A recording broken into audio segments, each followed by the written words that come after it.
So if you are looking for a quick 30-minute read with vampires, fated mates, and love at first sight, I got you.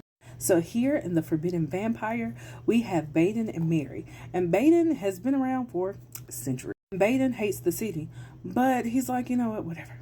He gets home, and what does he see in his reserved parking spot? A little wannabe raggedy SUV. And he's like, I know that's not somebody in my parking spot. That's what every logical, vamp does. He blocks them in. And so, of course, the owner of this little wannabe raggedy SUV gets out, and Baden is ready to cuss them out. But he never gets the opportunity. Why? Because the person that steps out, Mary, he looks at her like an ethereal being. She is gorgeous. He's captivated. She's the one.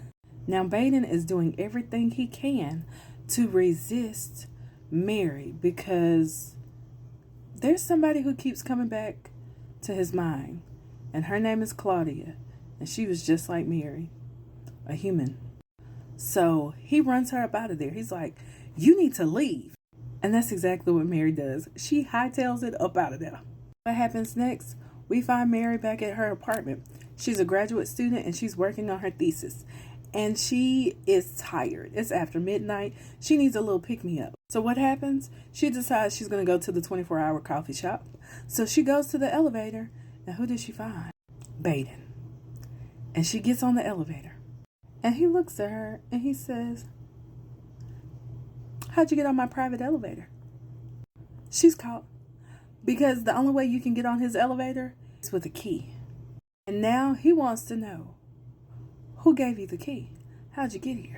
But Mary's not a snitch. So she's like, I'm not going to tell you. Babe, you picked the wrong thing to do. Because what does this do? Piss him off. Because now he wants to know, who gave you that key? Because whoever gave it to you is trying to get something from you. And guess what? They can't have what's mine. So, if you like short reads, vampires, fated mates, and a little bit of unhingedness, just a smidge, go ahead and read Forbidden Vamp. You are going to love it start to finish.